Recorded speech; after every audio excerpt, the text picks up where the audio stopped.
तन ओढ़ चुनरिया होली आई रे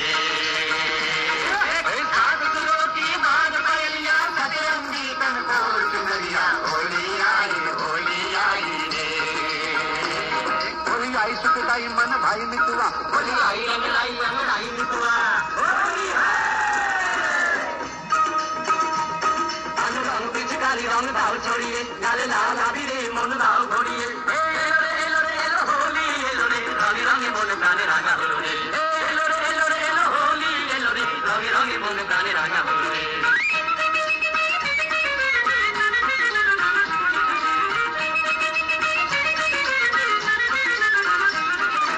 ललित रंगे रस तरंगे प्राणेर संगे होली खेलो भागे रागाय अनुरागे अंतर मन भरे তোলো ললিত রঙে রস তরঙ্গে প্রাণের সঙ্গে হোলি খেলো কুমকুম ভাগে রাগায় অনুরাগে অন্তর মন ভরে তোলো কুঞ্জ কোকিলা পঞ্চম রাগে রাঙা মিতালির সুর তোলে রাঙা ফুলে ফুলে সুরে দুলে দুলে রঙিলা ভ্রমরা কথা বলে রঙিলা ভ্রমরা কথা বলে রাঙা ফুলে ফুলে সুরে দুলে দুলে রঙিলা ভ্রমরা কথা বলে রঙিলা ভ্রমরা কথা বলে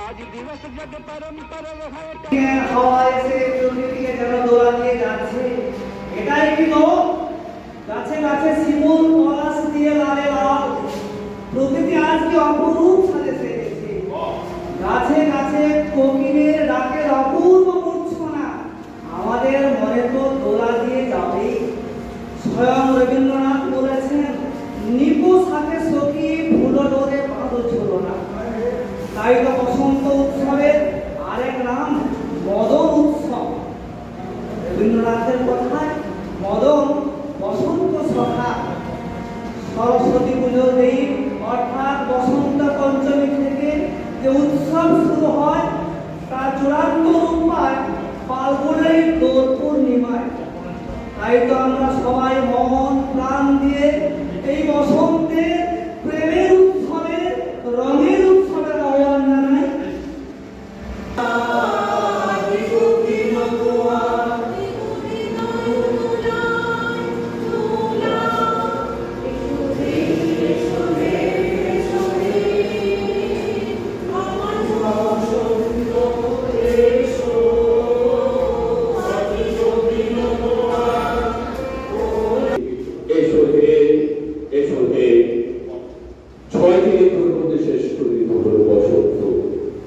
গীতায় ভগবান স্বয়ং বলছেন সমস্ত ঋতুর মধ্যে তিনি হলেন ঋতুর শ্রেষ্ঠ ঋতুরাজ বসন্ত কথিত আছে পুরাকালে বর্ষ বর্ণমত এই বসন্ত কাল দিয়ে তাই এখনো দোল উৎসবের আগের দিন অর্থাৎ অধিবাসের দিন চচ্চড়ি বা চাঁচল উৎসবের প্রচলন আছে আজ আমাদের নেড়া ঘোরা কাল আমাদের দোল পুরানো জিনিস সমস্ত ফুটিয়ে দিয়ে পরের দিন দোল উৎসব দিয়ে বছরের সূচনা কেউ কেউ আবার এই আগুন চালনাটাকে হোলিকা দহনের সঙ্গে তুলনা করেন অশুভ শক্তির বিনাশ এবং শুভ শক্তির আগমন দোল উৎসব এবং হোলি উৎসব বলাতেই আমরা আপামর ভারতবাসী বুঝি রাধা কৃষ্ণের লীলা রাধা কৃষ্ণের রং খেলা কিন্তু অতি প্রাচীনকালে সমস্ত রাজরাজারাই এই বসন্ত উৎসব রীতিমতো জাঁকজমক করে ঘোষণা করে পালন করতেন Yeah.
উৎসব দুদিন, প্রথম দিন দোল, দ্বিতীয় দিন হোলি।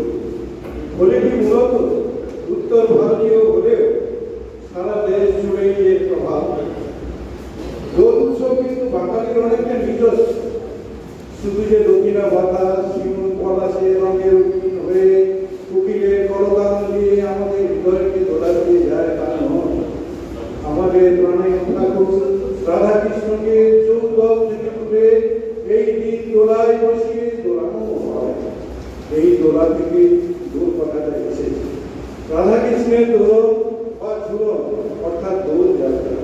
না না, ব্যাপারটা কৃত্রিম নয়। স্বয়ং রবীন্দ্রনাথ বলেছেন, নীল পোশাকে সখী পুরো দোলে বন্ধ ছিল না, কদম গাছে দোলা দিল, মুক্ত মঞ্চে দোল, প্রকৃতির মধ্যে দোল। গুপ্ত রাজাদের কালেও এই দোল উৎসব বা বসন্ত উৎসব হতো, তার প্রমাণ পাওয়া যায়। রাধাকৃষ্ণ কিন্তু এসেছেন এই দোল যাত্রা অনেক অনেক পরে, কিন্তু এসে পড়ে কিন্তু তিনি ছোটটার অধিকার করতে পেরেছেন। কালিদাসের প্রথম নাটক মালবিকা অগ্নিমিত্রতে দোলের সবিশেষ বর্ণনা আছে।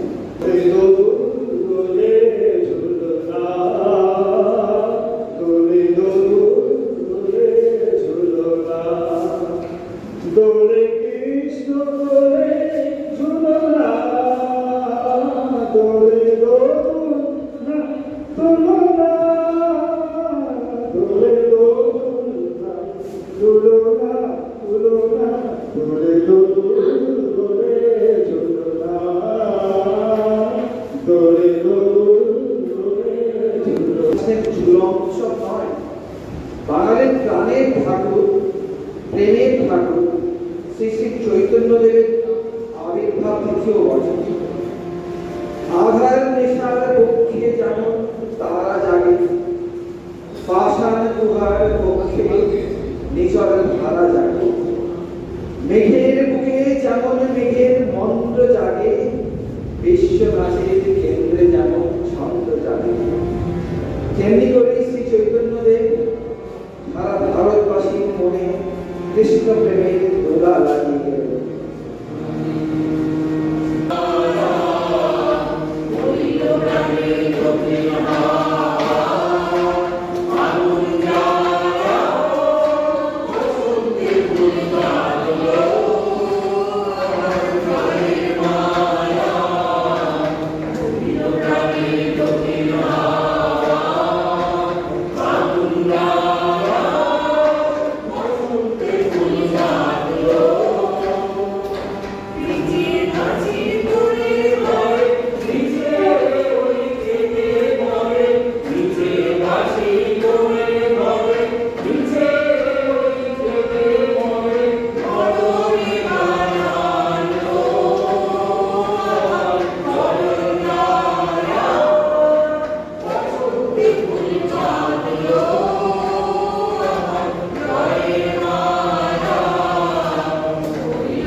তিনি কেন কালো আর রাধারানী কি সুন্দর সস্তা, মার কাছে তার অভিযোগ।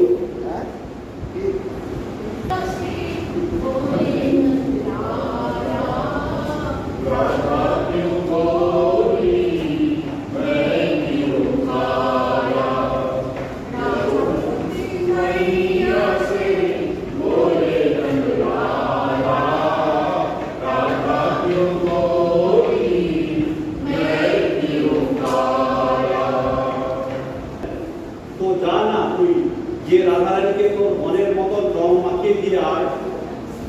বিভীষণ তখন লোকসঙ্গীতের নিয়ে রাধারানীর গ্রামে গিয়ে রাধারানীকে ভালো করে পিচকারি দিয়ে রং মাখিয়ে দিয়ে এলেন। এই উৎসবটি কিন্তু আজও বৃন্দাবনে প্রচলিত আছে। শ্রীকৃষ্ণের গ্রাম নন্দগাঁও থেকে আজও দল বেঁধে যুবকেরা ঘাড় নিয়ে মাথায় পাগড়ি বেঁধে এবং সঙ্গে রং নিয়ে রাধারানীর গ্রাম বর্ষনায় যায় তাদের রাজনীতির মন্দিরে।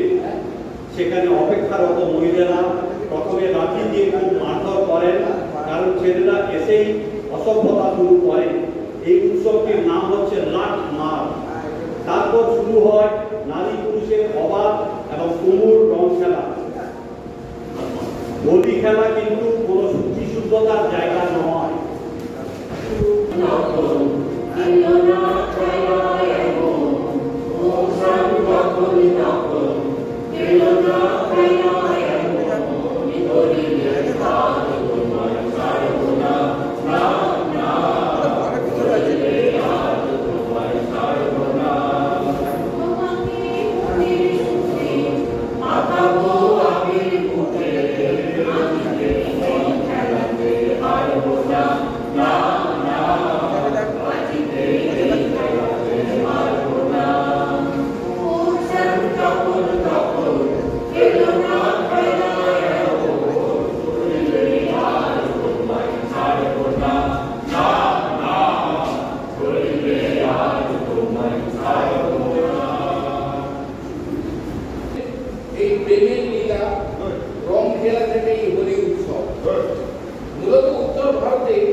তবে হোলির সঙ্গে নারদ পুরাণের আরো একটি গল্প প্রচলিত আছে। রাক্ষস রাজ হিরণ্যকশিপুর পুত্র প্রহ্লাদ বড়ই বিষ্ণু ভক্ত।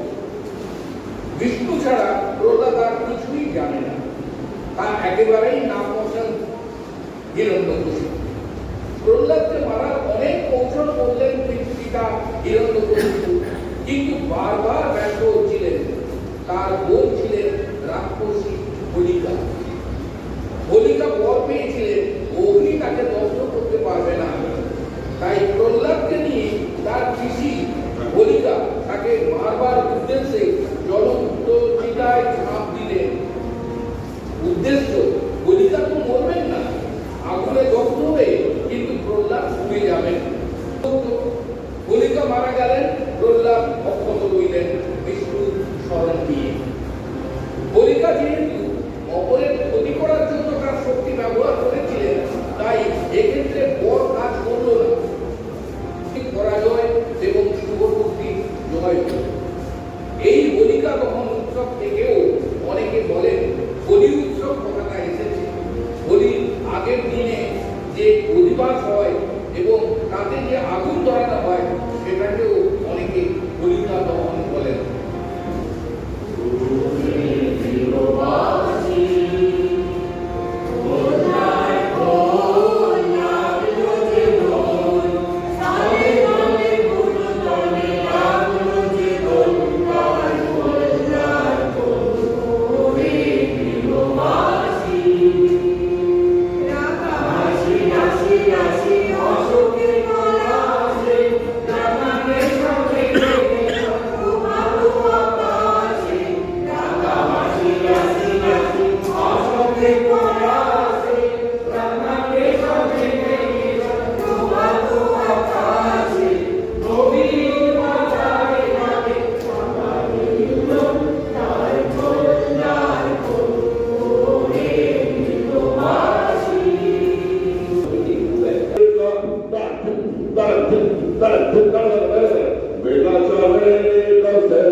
দেখেছিলেন দ্বারকা থেকে বৃন্দাবনকে।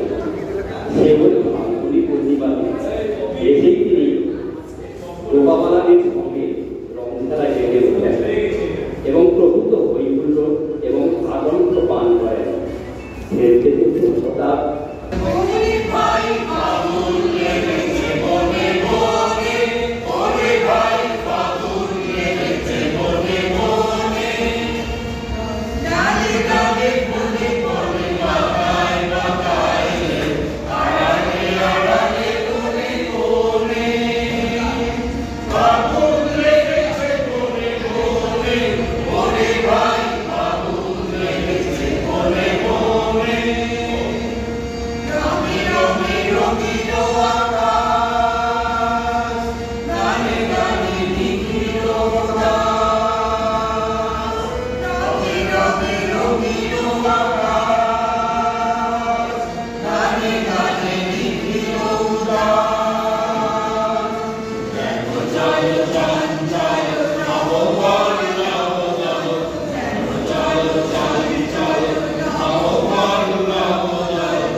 ভারতবাসী বা বাঙালির কাছে হোলি মানে শুধুই এখন রাধা কৃষ্ণ, ভাব বা বিধবাস মেঘে বিকাম্বর। সারা পথহার হলুদ রঙে ভেসে যাচ্ছে। নানা রঙে রঞ্জিতা হয়ে সুবেশী তরুণীরা মদমত্ত হয়ে পিচকারি দিয়ে পরস্পরকে রাঙিয়ে দিচ্ছে। পুরুষেরা মনে প্রাণে রঙিন হয়ে এই দৃশ্যের উপভোগ করছে। এই যে হর্ষবর্ধনের রত্নাবলী হোক কিংবা কালিদাসের মানবিকা অগ্নিমিত্র থেকে আবার বিদ্যালয়ে গবেষক শ্রীবৎস গোস্বামী, সবার বর্ণনাতে এই দৃশ্য ধরা পড়েছে যুগের পর যুগ ধরে।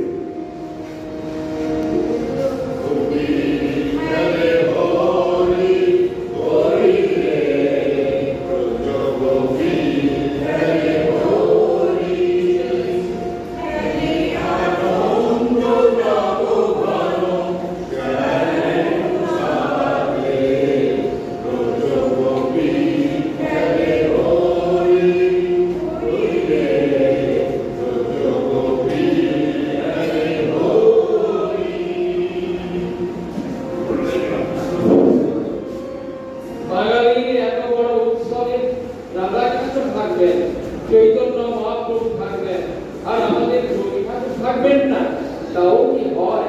1925 সাল থেকে ঠাকুরের এই রঙের উৎসব বসন্ত উৎসব হিসেবে শুধু শান্তিনিকেতন নয়, সারা ভারতবর্ষ জুড়ে ছড়িয়ে পড়েছে।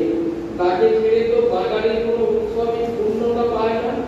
তাই তার সুরে সুর মিলিয়ে আমরা আজও প্রার্থনা করে চলেছি, রাগিয়েছি